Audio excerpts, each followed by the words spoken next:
everybody, this is Dianne. Welcome to Biters. And this is Marnell. And we're the Real Housewives of Alaska.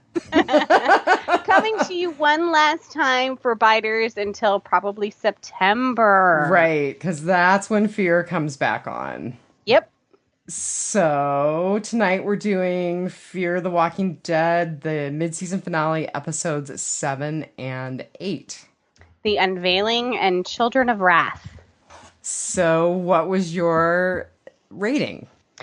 Okay, I have to preface this by saying I'm kind of eating crow about We're this both season because, eating a little crow right now, so yeah, go ahead. like you said earlier that it was like True Confessions or something, and I was like, oh, that should be a name of the podcast that we charge for.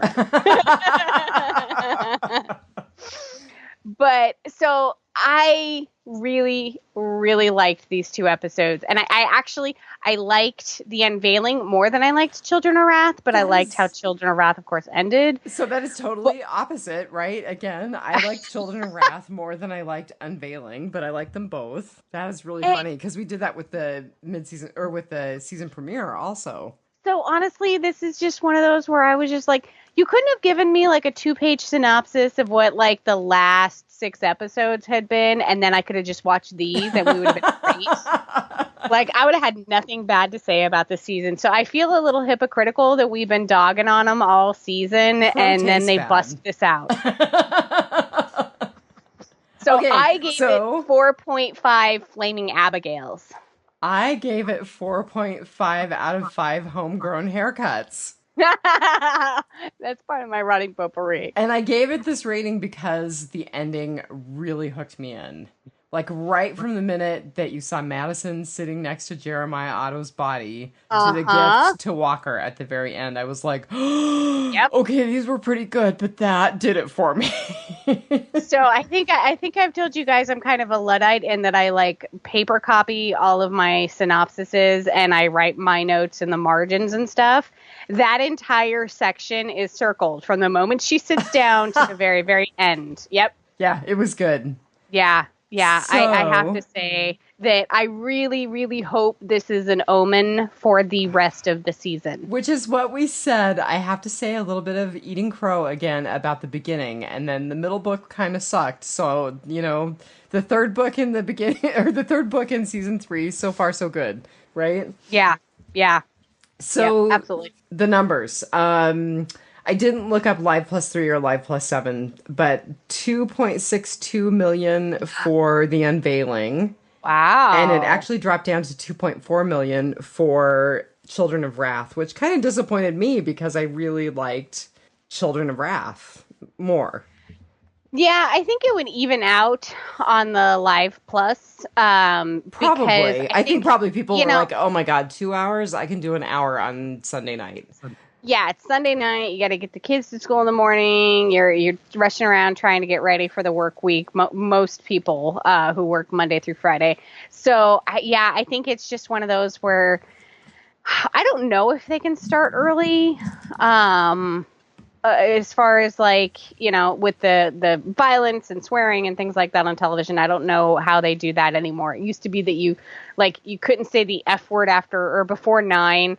And then NYPD Blue bust out, like, you know, showing guys' butts, but you couldn't do it before 10. And, like, there was all kinds of weird puritanical rules about, like, things you can and can't do before 9 and 10 p.m. So I don't know if they actually can show it earlier, but they really should try and do it earlier for people. Well, if they're going to do then people would miss the first episode, you know? Right. If they're going to do the double episode thing, that makes sense. If they're just going to do one episode. Yeah. Yeah. I'm still kind of not crazy about the trend of 2 episodes crammed into one showing. I mean, I like the way that Walking Dead does like a 90-minute episode. Yeah. But what I had heard was, and I think we may have talked about this, what I've kind of heard around for Preacher and for Fear the Walking Dead, because they aren't The Walking Dead Prime and like, you know, like 11 million views same night, you know, right. That they were told that they could film X amount of episodes, and then after all of those episodes were filmed, they were like, "Oh, look at that! We have 2 less time slots than we told you." You know? Oh, so okay. Well, we talked about it a little bit, but not with that kind of detail, so that makes sense. Yeah, and for Preacher, I think the season premiere they did it on 2 nights because they were transitioning from night A to night B. And we did talk about that when we podcast Preacher, and I think that's legit. That makes a lot of sense to me. But I think because, Fear the Walking Dead, they did the 2-episode premiere for the, this season. And then they did the 2-episode mid-season finale. Mm-hmm. And so it was like they tried to cram, 8 episodes into a month and a half, So, yeah, looks like they tried to cram 8 episodes into 6 weeks. And they succeeded. They did. But I think people kind of feel like they shoehorned them in. But I honestly, for me, because I'm such a TV watcher, I'm such a freaking couch potato that, I can sit there and watch an hour and a half, 2 hours. I don't have kids. Like, the dogs go in and out on their own. Well, and I think we have to be fair to you and say that you've had a horribly rainy summer. I just want to point that out. Yeah, I'm sitting here sweltering in 84 degrees, which I'm sure a lot of people who listen to this podcast would say, are you kidding? 84 degrees is freezing. I'm sweltering. What is it? It's probably 60 and raining there. I am 2 hours by plane southeast of Dianne, and I'm currently building an ark and gathering animals in pairs. Yeah.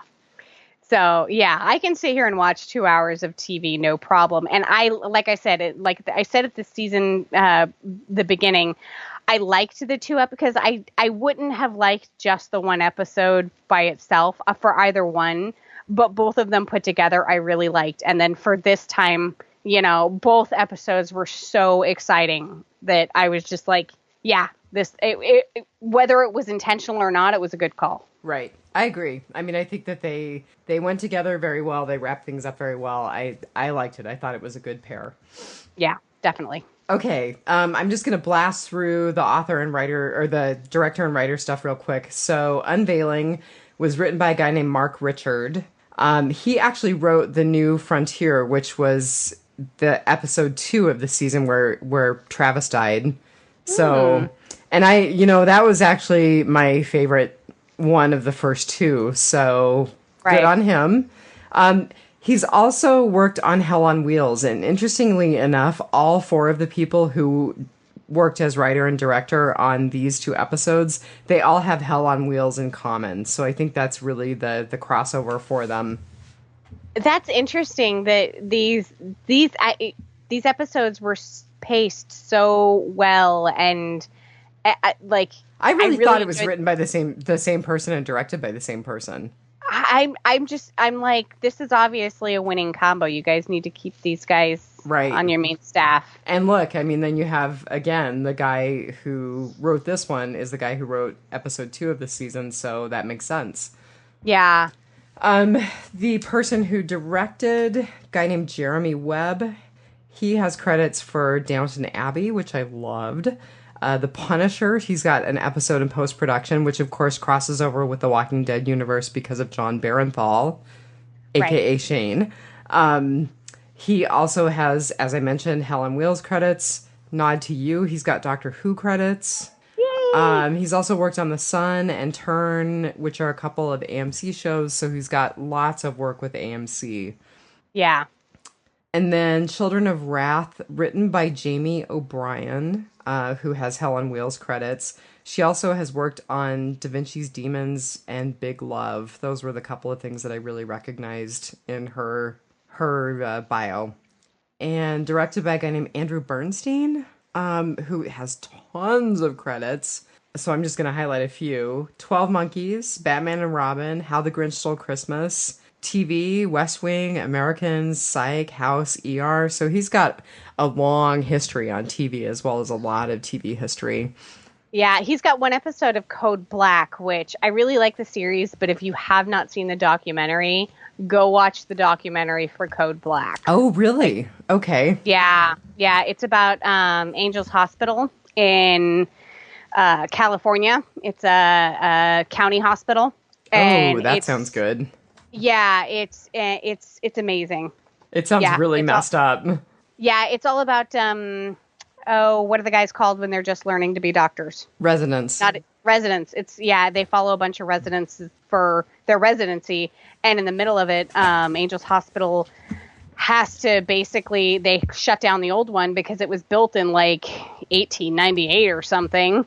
And it doesn't meet earthquake code for California. So they have to build an entirely new hospital. And with the new hospital comes all the new regulations for HIPAA. And they're doing more paperwork than seeing patients. And I think you would really enjoy it. So it's a really, sometimes that stuff is too close to home. It's a really interesting documentary that they turned into a TV series that was really good. So it looks like he's got some credits, a credit for that. So I just really love that show. I watched Talking Dead. I actually had taped that as well. And Mercedes Mason, who plays Ophelia, mentioned him by name as being a really good, really method director. She was particularly talking about his direction of the time that she was buried in the sand in the second episode. So that looked painful. Okay. It sounds like it was painful. She said it was 108 degrees. Last year, when it was actually nice and we did have a summer, I kind of went on an accidental 4-hour dog walk.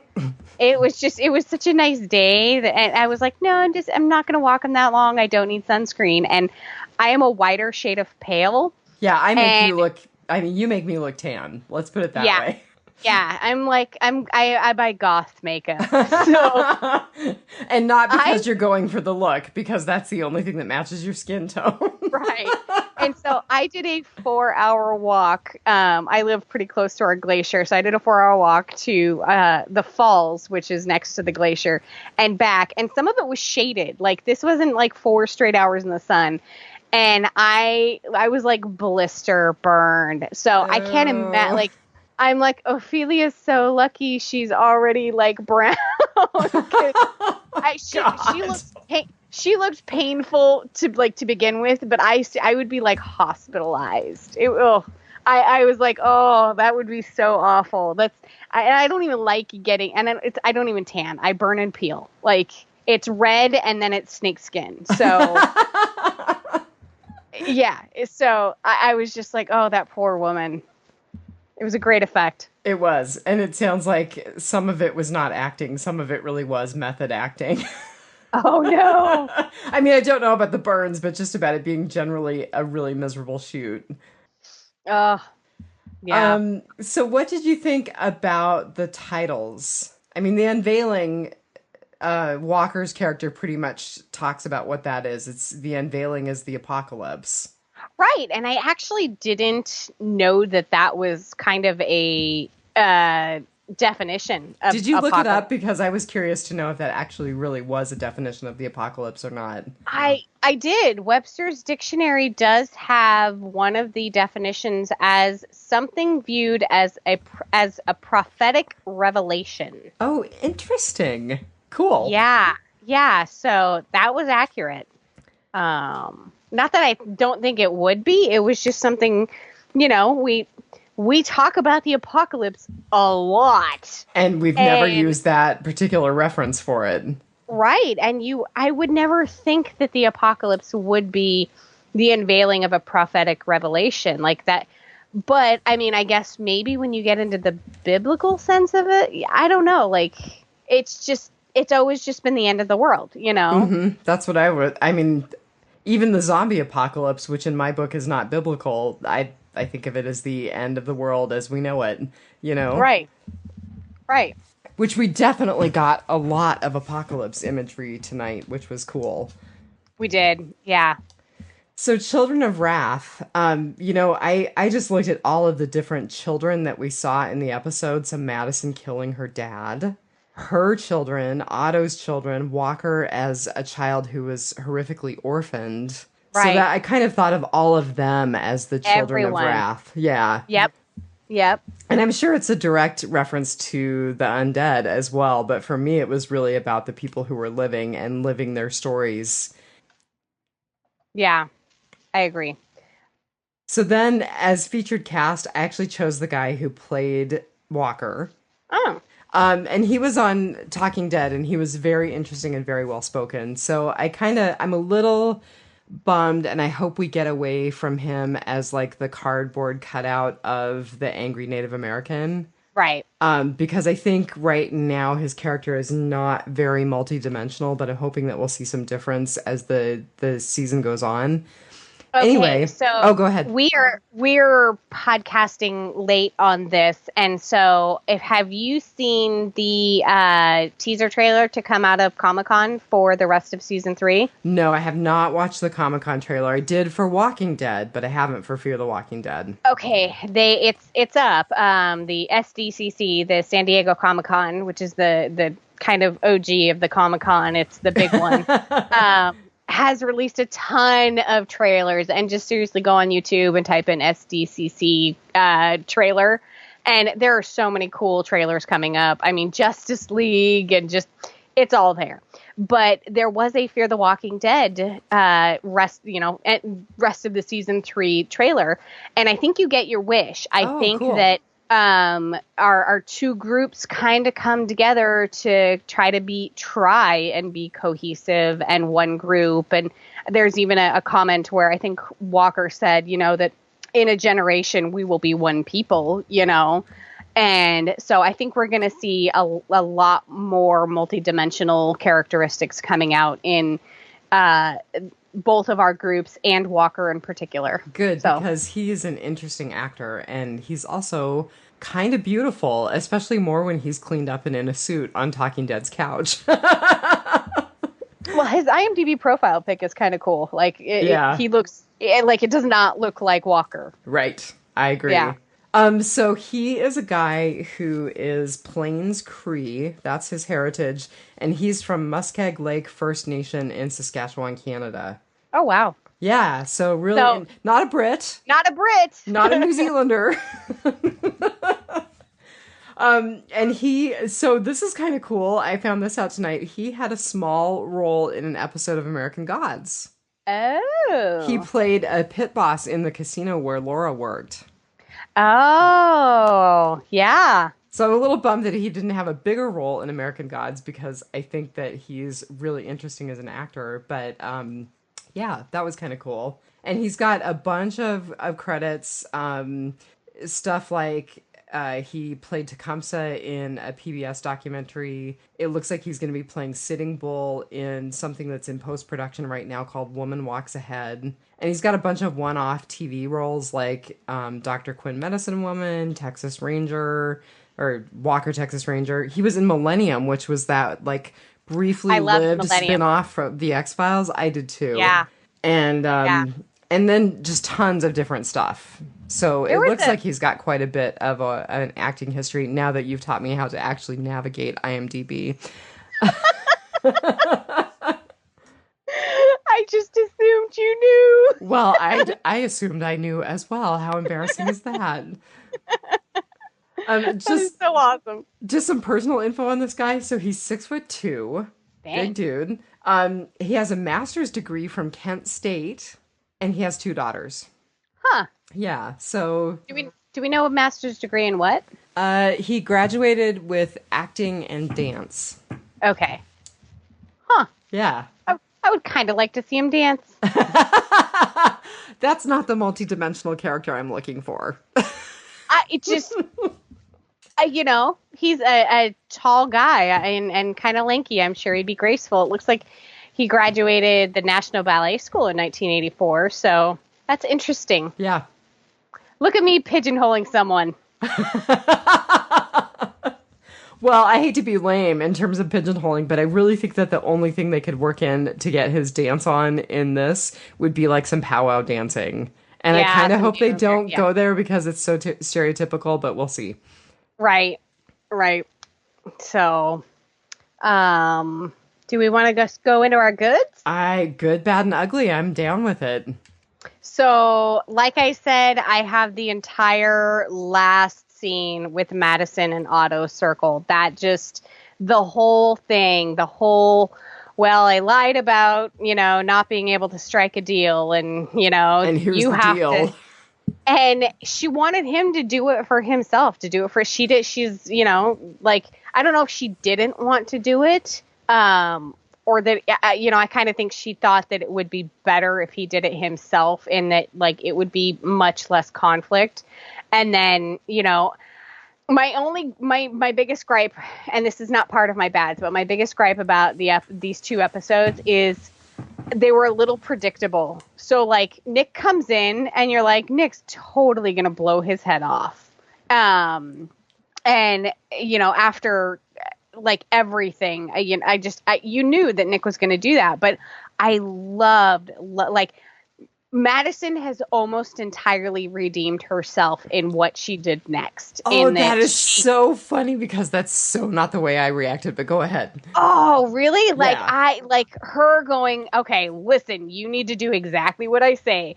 And, you know, she makes it look like Otto did it himself. Nick is not in the room, you know, and everyone kind of of course everyone believes it, but like, you know, she saved a huge conflict by, what she did, hiding it for Nick. And I absolutely loved that little bit of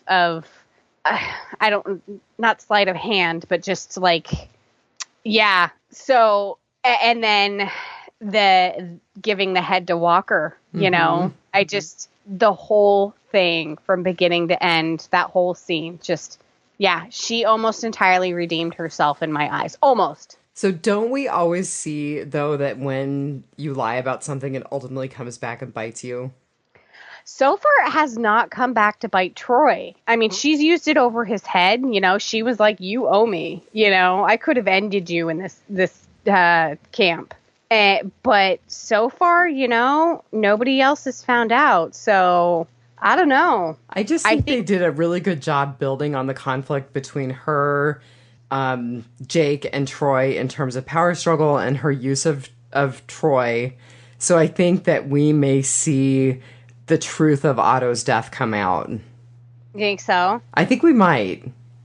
I think in a time and a place where you can just shoot people in the head, you can keep a secret. Yeah, our guys are not very good at keeping secrets.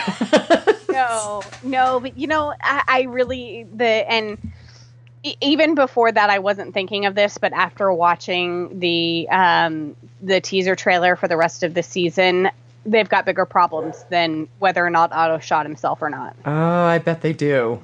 Cool. But having said that, you know, if he could have just been buried and gone, like, what's Walker doing with his head? You know, that could come back to bite her now that you say that. And so the other thing, are they really going to bury his body without looking further and not realize, are they going to never realize that his head is missing? I don't know.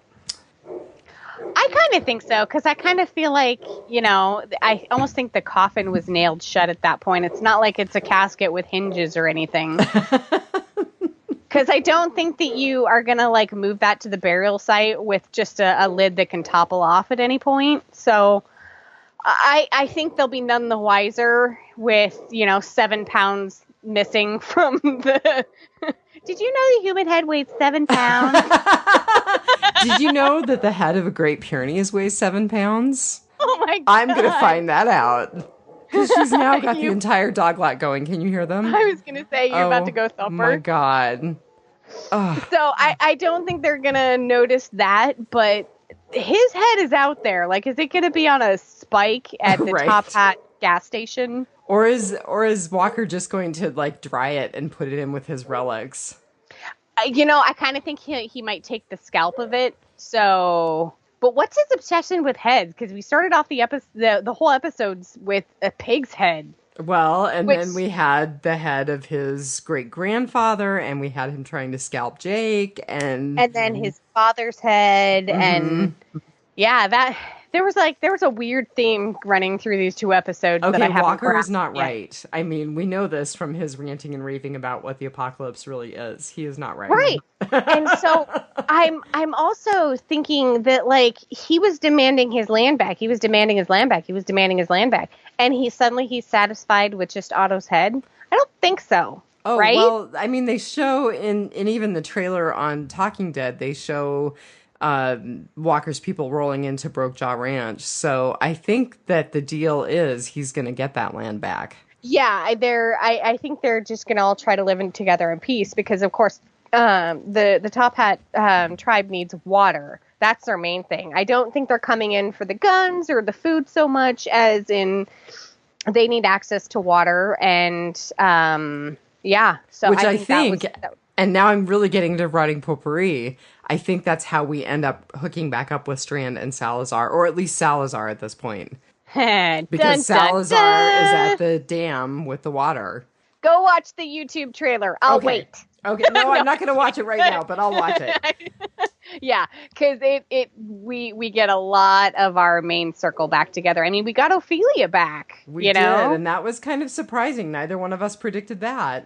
Oh, I did not see that coming at all. By the way, she looks rockin' in her French braids. She does. I love those ones.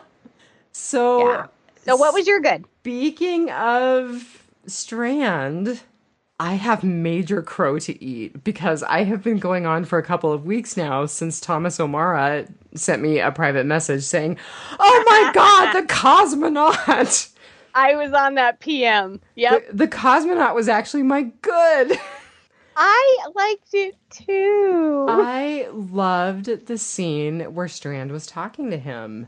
I mean, he said, "I speak to you from my grave." And it really was like the end of civilization. It totally had a Planet of the Apes, Charlton Heston, Statue of Liberty feel. Right. And I love that Brashenko said, "The world will not die until you die." Yeah. And, you know, like, I'm not an electronics expert or anything like that. I'm not so who knows radio if it would actually happen, right? Right. I don't know the plausibility of this, and I'm very skeptical of it, but I still am okay with it. I really liked it. And I'm a little embarrassed because I've been capping on it for weeks without having seen it. Yeah. I think it was really well done. It could have been anyone, you know, but I get the reason why they used a cosmonaut is because he was sort of disassociated from everything going on. Totally in the marooned, you know? Yeah. He's not going to get island. Home. Yeah. Yep.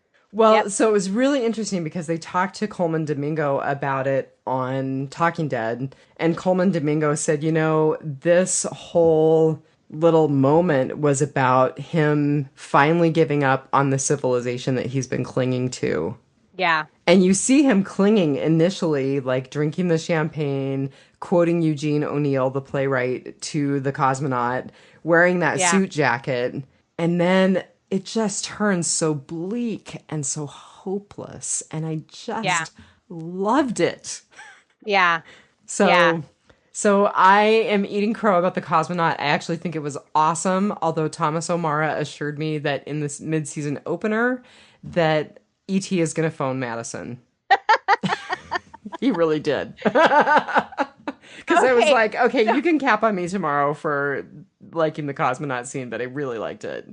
Well, I will back you up on it because I really liked it too. And it was nothing about like the implausibility of the you know, radio reaching and everything. It was the whole feeling of the moment that I really liked. So yeah, I will totally back you up on that one. The other thing I will say in that moment, the burning of the Abigail, Strand said that was like really symbolic of, or Coleman Domingo said that was really symbolic of Strand giving up on civilization as well.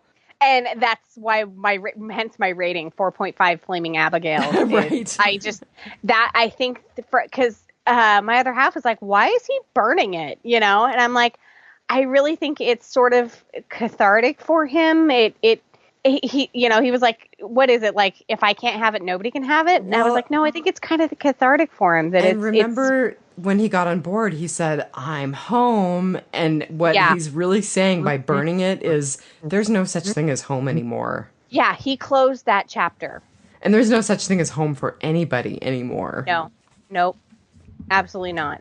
So for the cosmonaut thing, I have to kind of go a little off show for a second in that there's a show called The 100 on the CW. Which I've never watched, but I've heard about it. Okay, so the premise behind it is like I think it was nuclear. Yeah, it was like nuclear war or something breaks out on Earth, and the people that have that are in space kind of are able, all the different space station and cosmonaut and satellites and what have you that the different countries have built. They all kind of come together and they cobble together kind of a giant space station. And they were able to kind of do what Matt Damon did in that movie where they like grow their own crops in space. But, getting beyond all that, they go generation after generation after generation on the space station waiting for the Earth to heal. And they eventually get to the point where they are running out of oxygen and water and supplies and things to keep living. So they basically just send all of their prisoners, which are kids that have just broken minor rules, basically, to the Earth. And oh, how interesting. So the Earth has changed so much. Like you have like deer running around with two heads because they've been exposed to radiation, and you have all kinds of other things. And they, it's kind of like this is man's last hope. Well, not all men died. And so there is a population of people on Earth. But I was kind of thinking with the cosmonaut in space, I'm like, I wonder if he has the virus or not. Like, oh, that's interesting. Yeah. Oh, like, maybe they'll show us a zombie cosmonaut at the end of the season.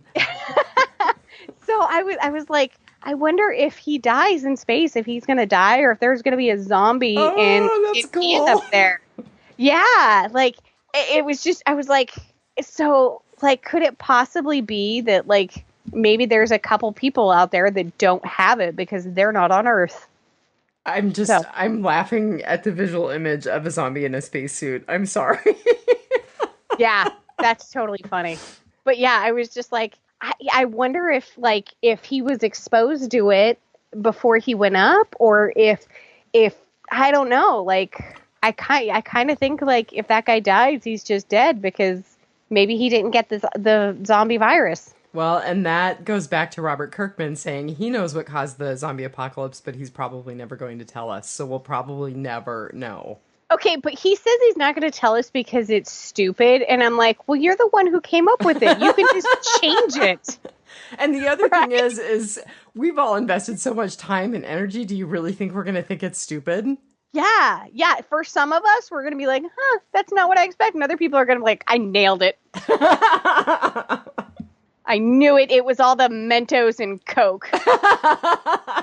That's funny. I just watched a compilation video of, God, people with doing the Mentos and Coke thing, but like it failing, like them putting the cap back on and having the bottle explode. Oh my God. God. So I was like, yeah, no, Mentos and Coke brought about the zombie virus. They probably did. Yeah. Not right. Fukushima or anything. It was Mentos and Coke. It was Mentos and Coke. I like that. All right, what's your bad? So you said you had two bads. I do have two bads. So, like I said, Madison almost entirely redeemed herself at the end of this mid-season, but her having to go in and ruin the parlay by like the whole, we're going to go capture Alicia and bring her back, my poor child. Yeah. Yeah, that irritated me so badly. Like, she was fine. I think Alicia was probably safe. Maybe I'm being stupid, but I think that Walker was probably going to keep his word. I do too. I absolutely do too. I think that he was going to abide by the rules of parlay, which we've since learned from Captain Jack Sparrow that like you can't harm the hostage. That's you know. So I was irritated that she was so driven to go in and save her daughter that was in no way, shape, or form, I think, in danger. I get that she's Mama Bear and she, she's going to go in, but she started a war and she knew she was doing it too. Because that's how she kind of roped Troy into doing it, other than the bribery. She took the psycho who's going to kill a bunch of people in the process. And yeah, he said something about starting a war, and she's like, "Isn't that what you want?" Mm-hmm. And he was kind of like, "Well, yeah, but."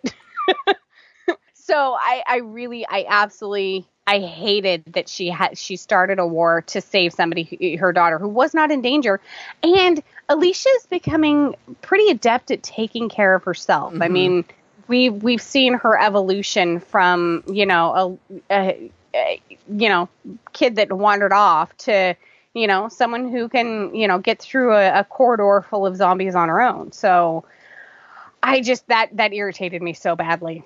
I think that's fair. So my second bad was, are you really going to trust Ophelia with your food? Really? Seriously. Like, oh yeah, just go work in the kitchen where everyone's going to eat, and we completely trust our hostage who Otto tried to kill at one point. Yeah, sure. Go work. Who did not see? Like, I thought that she was just going to make them sick. And she thought that I was going to say, and that's what she ultimately said she thought. Yeah. But who seriously, like, she's there for 2 days. Like, she's fine down in the pantry. Like, you don't need the help in the kitchen. I know Gretchen's gone, but, get somebody else to do it. I was just like, you're really going to trust her around the food. And look, I was right. Good on you. But having said that, can you blame her? After what Otto did to her, can you blame her for hating Otto and his group? Well, but here's the deal. She potentially takes out people who cared for her and befriended her. And she was ticked off about hurting Nick. Yeah. I mean, and like I said, she only thought she was going to make him sick. She didn't know she was killing them. But, I can't believe that they trusted her in the kitchen. And two, I can't believe that, like, that was sort of the plan and it worked. Like, if Walker gave me anthrax or a powder to put in their stew or their coffee or whatever, and went, you're only going to be there for 2 days, but I'm sure you're going to get access to the kitchen, I would be like, you're crazy. Like, who's going to trust me in the kitchen? I just, that was almost implausible as a cosmonaut talking to a yacht. But speaking of which, I have rotting potpourri about the anthrax, so don't let me forget. Oh, yes. I that's highlighted also. But but like, it's bad in the, like, the implausibility of her getting access to the kitchen and everything like that. But I don't blame her for wanting to take out Otto's group, I was glad that they showed the backstory and they showed the interaction between her and Otto again, because you had mentioned it and I had forgotten it. So it was just nice to have that kind of put back in front of my face. Right. And they showed the full backstory, because with what they showed earlier was just him having her at gunpoint when she was hiding behind the tree. Mm-hmm. They didn't show him, basically being like, you're on your own, brown girl. You know? Oh, God. Yeah. And then, of course, Walker finding her after, she was half dead in the desert. Right. And so romantic, draping her over his horse and leading her to safety. Oh, God. And I'm being a little snarky about that. Right. I'm like, dude, let's not sexualize this. The woman is burned from head to toe. Yeah. Yeah. But, yeah, so those were my bads. Well, so my bad was, I was uncomfortable with the politics, and I don't know if that is, like, reflective of me or reflective of the series, and I'm sure people will think it's really funny to hear me say that, because the politics very much align with mine. I mean, the idea of indigenous people losing their land, the idea of all this stuff around Otto and the border, and I promised myself I wouldn't make any snarky comments tonight about border security, but Ophelia did find a pretty good crack in the wall. But it just was kind of uncomfortable. And, like, especially when Jeremiah Otto was like, Buenos dias, senorita, welcome to America. And then he's like, I don't think you'll be comfortable here. Brown people, there's no use for you on the ranch. It just was. So the permission in our culture right now, and the fact that it is spilling over into the Walking Dead universe to show open racism is really disturbing. And I don't know if that's more about me or more about me being disturbed with our political climate. I mean, it's a truth. And it's more prominent in Fear the Walking Dead than it is Walking Dead. Than it ever was in Walking Dead. In Walking Dead Prime, you have tribalism. Right. And it's more the survivors against the saviors, against Queen Jadis's people. Right. Yeah. Right.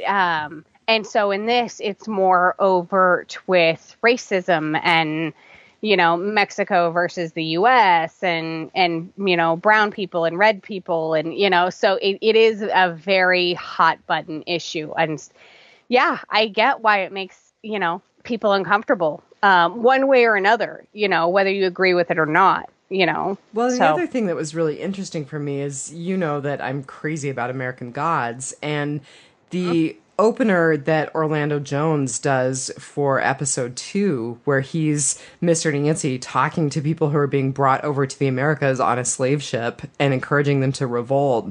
I mean, that is just one of the best pieces of TV I've ever seen, and it's one of the most political pieces of TV I've ever seen, and I was totally down with it. So it's interesting to me that in that context, I was really good with it, but I was awkward with it in this context. Mm-hmm. I'm just not sure what that says about me versus the current political climate versus the actual series itself. But yeah. But at the same time, I'm glad they're making us think about it and talk about it. Well, and there's also some shows that, this is one of those shows that, it's like, this is my escapism. Like, quit bringing me back to real life. And maybe that's part of the discomfort too. I mean, I actually did think that. I was like, really? Now I have to watch this on The Walking Dead? Yeah. Yeah. So I get where you're coming from. So what was your ugly? And was it a good ugly or bad ugly?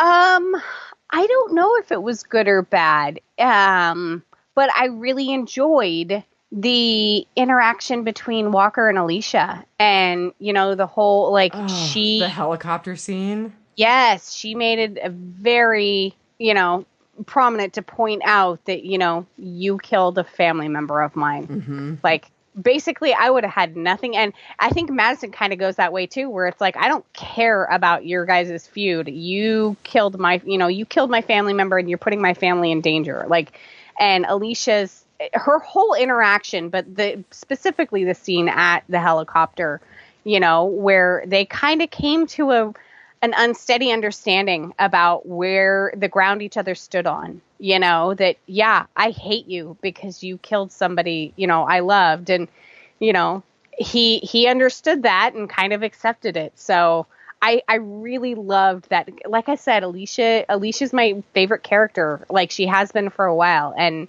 I really like when they have her kind of in that role where, she's developing a really good character. She's not a little girl. She's not afraid to say what she, means or speak her mind. So I really enjoyed that. I think that was a good ugly. Yeah. Yeah. I mean, it was very difficult to, the whole thing, because it sucks that Travis died. I'm still bummed that Travis died. In fact, when I was watching Talking Dead and they had actors sitting on the couch, I was like, I'm really disappointed that Cliff Curtis is not sitting on that couch. Yeah. Yeah. Were you surprised that we had no Nick death and no Jake death? Yes, and yes. And I actually thought potentially we had Troy die as well, because the scene where the militia turned into zombies was chaotic enough that at one point I was like, that looks like they shot Troy. Okay, I think that was intentional. I looked and I was like, that totally looked like Troy, but I think they would have made a bigger deal. So that was one of those intentional fake outs, like in Walking Dead Prime with the guy who's missing with the dreadlocks. Heath. Yeah, with Heath. Yeah, where we see the lady with like the exact same dreadlocks as the zombie, and you're like, what are the odds that she's right there and has the same do, But it was an intentional fake out on their part where we thought we had lost Troy.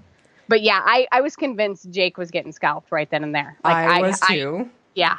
And we do see, and again, we're diving into writing potpourri a little early, but we do see that at the end of the episode, Nick says, you're sick. You need this bed more than I do. Yeah. So we don't really, I mean, I think there's a lot up in the air, which is good. We want a lot up in the air going into the mid-season opener. Yeah, definitely. So what was your ugly? Well, your good was my ugly. So the whole Madison manipulating Jeremiah to kill himself to her handing Walker his head in a bag. Just that whole close. It was so good. And, it's really funny because I really did feel like it really drew me closer to Madison as a character, and I appreciated her more as a character. But I wrote down, is she a horrible person or a woman who will do anything for her family? I mean, I felt like the way that she was manipulating Jeremiah while he was drinking was truly evil. I don't think those two things are mutually exclusive. They're probably not. And, you know, I also thought that the image of her taking the drink, that was apocalyptic imagery. It's like, you know, something is coming to an end because Madison is taking a drink. Hasn't she drunk before? I don't think so. Maybe she has, but this was really momentous for me. And maybe it was because of the reveal around her dad. Yeah. Maybe it was just because it was part of that whole scene where Jeremiah ultimately dies. Oh, God, when she's telling her kids and her daughter and Alicia totally goes off on her, was like, you know, no wonder why Dad was so depressed. Like, I think it was that scene. I remember Alicia going off on her, and I was just like, wow. That was a pretty powerful scene. And it was a big reveal. Yeah. So the other thing I'm going to say about the ending is that version of Stand By Me was amazing. I loved it. Yes. So it's by some guy named Ki, or maybe it's Kai, and his real name is Joe Burleson, Burleson. I'm totally going to find his music and put it on my phone because that was incredible. Yeah. And that that's one of the things that I love about the whole Walking Dead universe is when they hit with a song like that.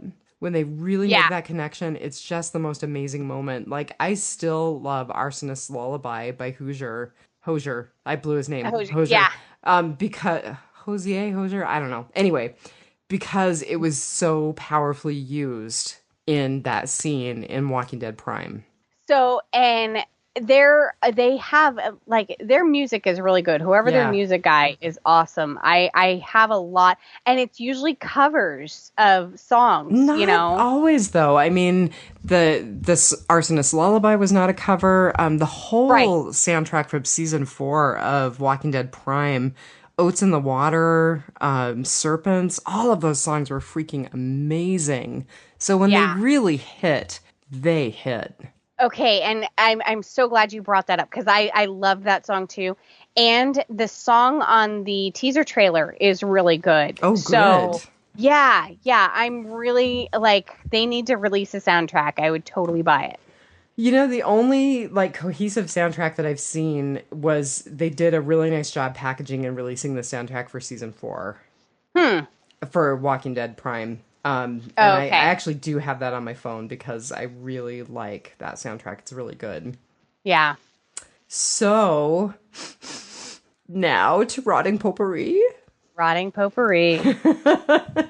So I'm going to launch into the Anthrax thing. I'm just going to get that out of the way because, first of all, I loved it and I hated it, okay? The whole idea that there is no cure for anthrax, that's complete BS. So you can I was like, no, like, I'm pretty sure we've had some cases that have been cured, like with Cipro or something. Right, you can treat anthrax with Cipro. So basically, I went and PDR. I looked up anthrax because I was like, this is BS. And I remember getting a whole bunch of Cipro right after September 11th.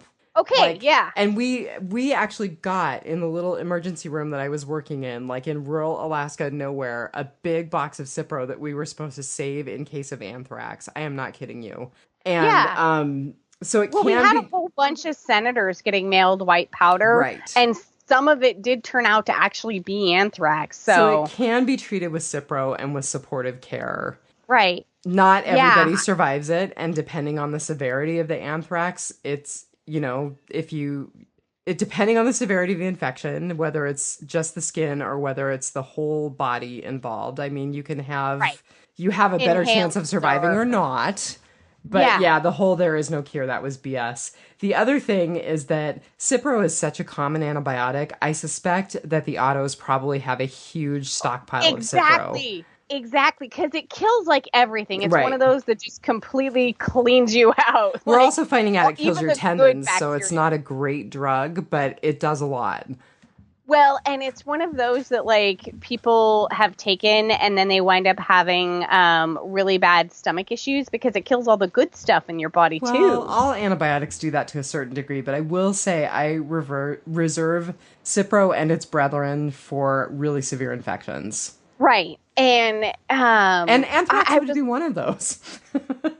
well, and I was like, I really like the show Doomsday Preppers, and Oh like my God. 50% of the episodes, like people have stockpiles of Cipro specifically because of Oh, anthrax that's really funny. after 9/11. Yeah, like I'm just like, no, I even said to my other half, I'm like, I'm pretty sure Cipro kills anthrax, like because I work for the state of Alaska, and when, we have an issue with, people being sent with white powder, like all mail gets like taken to a separate building, and it usually goes through like an irradiation, like at USPS, but all mail gets taken to a separate location, and somebody like in a dang zoot suit opens the mail and inspects it, and then it gets distributed out to all of the different departments and everything. So like whenever like after like 9/11 and people like were getting sent white powder, or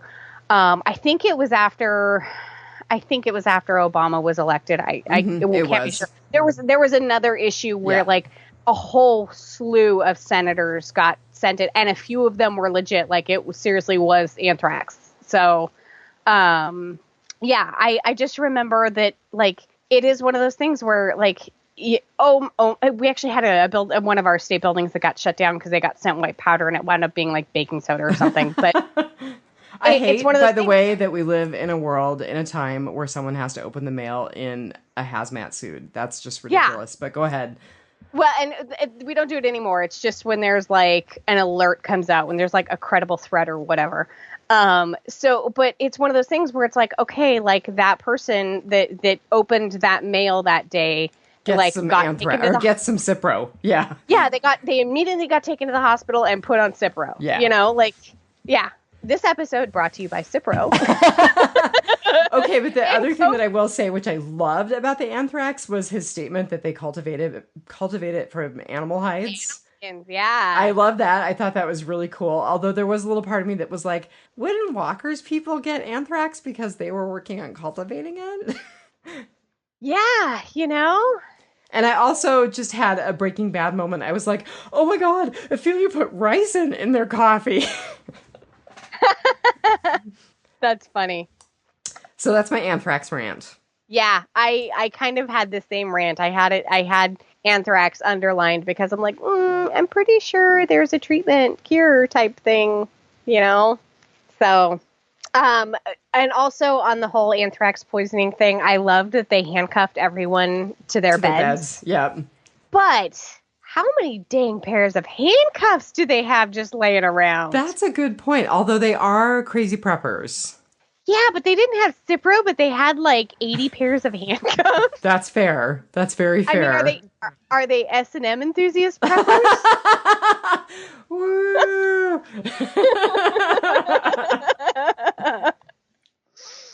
Oh, that's funny. Yes, So your homespun haircuts. What are we thinking of Nick's hair? Because there was a huge controversy about his greasy hair for a really long time. Okay, so my immediate reaction was Nick looks horrible. And then there was another part of me that's like, he kind of looks like a young Johnny Depp. Well, he always has looked like a young Johnny Depp. But even more so with the Edward Scissorhands moment. I'm like, okay, I don't know if it's worse or better or just a different kind of bad. So I just think he looks a lot younger, and I'm not sure that I'm crazy about the look, but I think part of it too is that we've been used to Frank Delane looking like a greasy old man for the last 3 seasons. So yeah, like Johnny Depp in Fear and Loathing in Las Vegas. Right. Yeah, seriously, put the two side by side. I'm not even kidding. Yeah, I don't know. I'm not crazy about it. I'll just leave it there. I'm not crazy about it either, but I was also not crazy about the greasy long hair. Right. So I'm like, why did he do it? By the way, maybe to make himself like part of the militia to show that he's blending in and being, this badass militaristic guy now. I mean, it was totally his conversion to showing Troy that he's being part of the militia now. Yeah, but it was just a haircut. It wasn't like he got a buzz cut or anything. I know, and it was not a very good haircut, but there you go. I mean, not that Troy has any sort of like military style haircut. Right. Dude's got longer hair than his brother. Dude's got BG's hair. It's not very tactical, just by the way. Like, there's a reason why they get a buzz cut is because you can't grab someone by the hair and like slit their throat or whatever, you know? That's going to be our new line. It's not very tactical.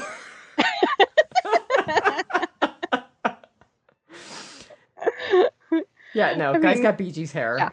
Yeah. So I was like, I don't know if it's better or worse or just a different kind of bad.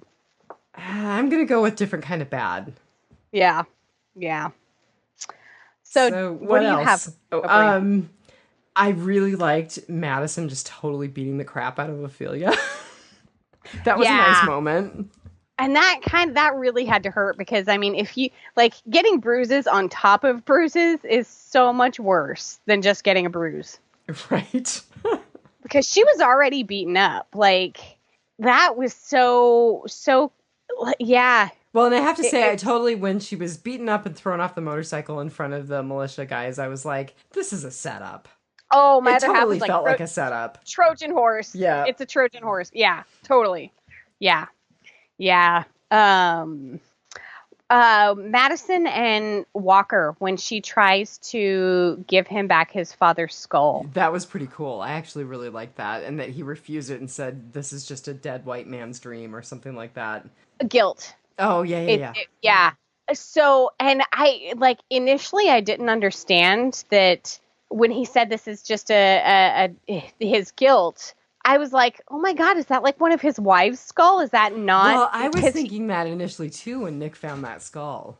Yeah. Yeah. And like when he rejected it, I think he said something like, this isn't my father. This is just his, Otto's guilt. I've got it in quotes. Like, this isn't my father. This is an old white man's shame. But I think that's what it was. Yeah. I mean, I think he knew it was his father, and I think he really, really knew that it was actually the outcome of the thing that had gone to trial between the Ottos and him. But I think that his rejection of it was symbolic. It was. Well, I'm not really accepting this because what I'm really taking is the land. I'm taking the land back. Well, but it was so surprising because he put so much value on his relics. Ancestors. Yeah. Yeah. And so I like, that's why it threw me. I was like, is that really not his father's skull? Is that like the skull of one of Otto's wives? But and I knew that when Otto shot that specific spot in the old adobe house. Oh, good on you. Because I was like, how did Nick figure out where to dig? And why did Nick start digging?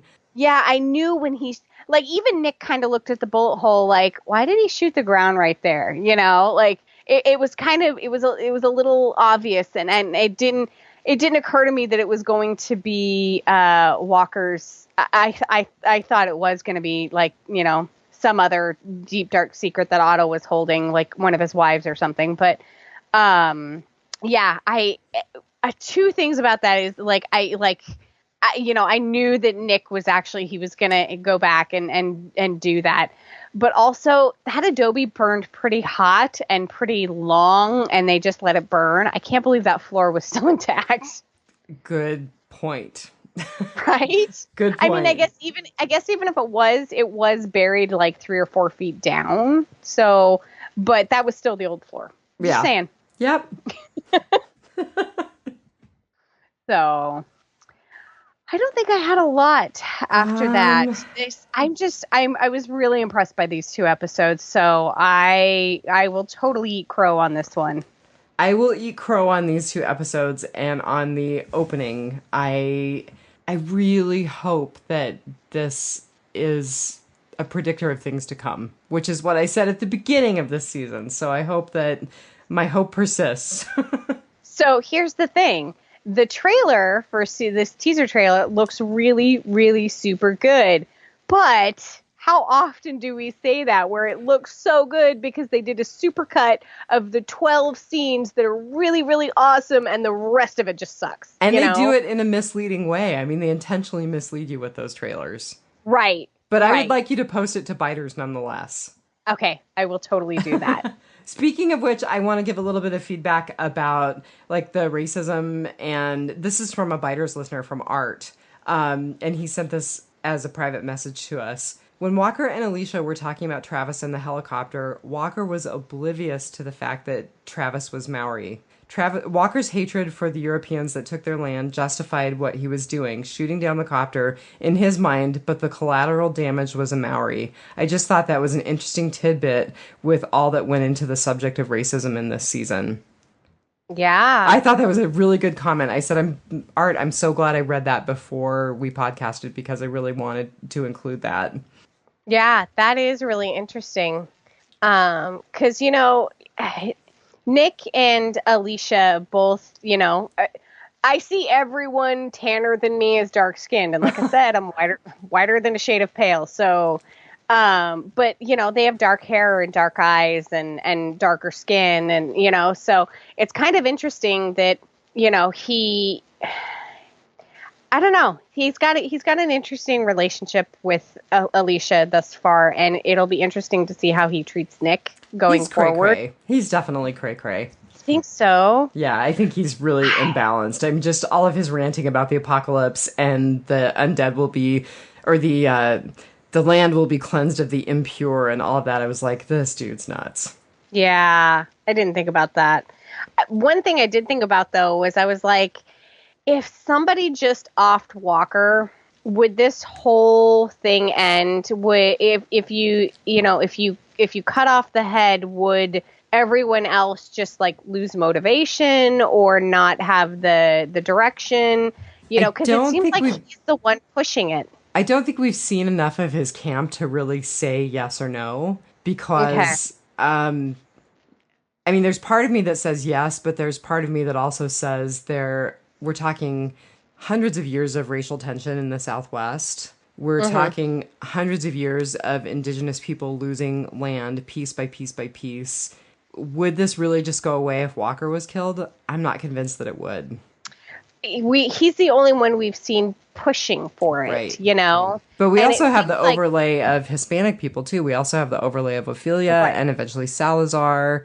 And Luciana, who I think is not gone. She's in the wind. Yeah. Yeah. So yeah, that Ophelia coming back was just shocking. Like, I'm like, that's really awesome that they were able to surprise us that way. Mm-hmm. You know, I kind of hope that they are able to do that with Luciana, in that she comes back in a really unexpected fashion. That would be really cool.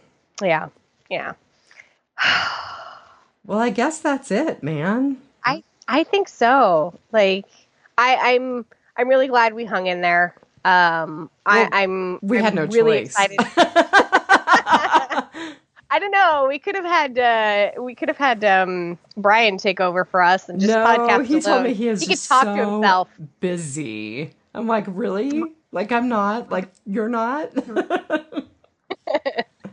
I'm busy watching other shows. Game of Thrones! I know, you have half of Game of Thrones left, and I have to tell you, on Facebook, someone said, oh my God, Game of Thrones! So, it started out so good tonight. I'm like, but I was so excited to talk about these 2 episodes. I was able to tear myself away from Game of Thrones halfway through. Game of Thrones.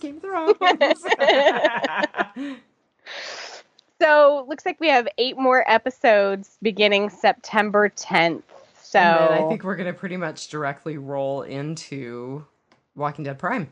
Yeah, one ends, and then the next week the other one begins. Yeah. So, we will get a little bit of a break this summer. Not that I'm having a summer. In the meantime, we have Preacher. Don't forget about Preacher, everybody. Yes, we get Preacher. And we're still trying to get really good. We're still trying to get American Gods off the ground, but Technical Boy got my co-host again, and like her phone died this week, so she has no connection where she is right now currently. She murdered her phone. It was not natural causes. She swears to me she wants to podcast. I'm choosing to believe her. It is fun. Yeah, check out the Good News, the Gospel according to AMC's Preacher. Yes, and Southgate is releasing a podcaster's book, which I have submitted my part of a chapter for Dianne. Yes, and I'm going to work on it this week. So you can hear some of the story of the Real Housewives of Alaska if you're not sick of that already. And the dogs and the glacier and the bears and the marijuana. But yeah, so like us, share us, rate us. Rating. Yeah, yep. Yeah. Let us know how things are going by commenting on our Biters page. Yeah. And I think in the meantime, we will try to take it one dead day there at we go. A time. Oh, Brian. All right. On that note, everybody have a good, probably month. We probably won't talk to you again until the beginning of September. Although that's not true. We have one more episode in the retrospective, which we are going to record tomorrow night. So you'll get the season 1 retrospective with Tom O'Mara. TS19. TS19. Yep. All right, everybody. Have a good one. Have a good one.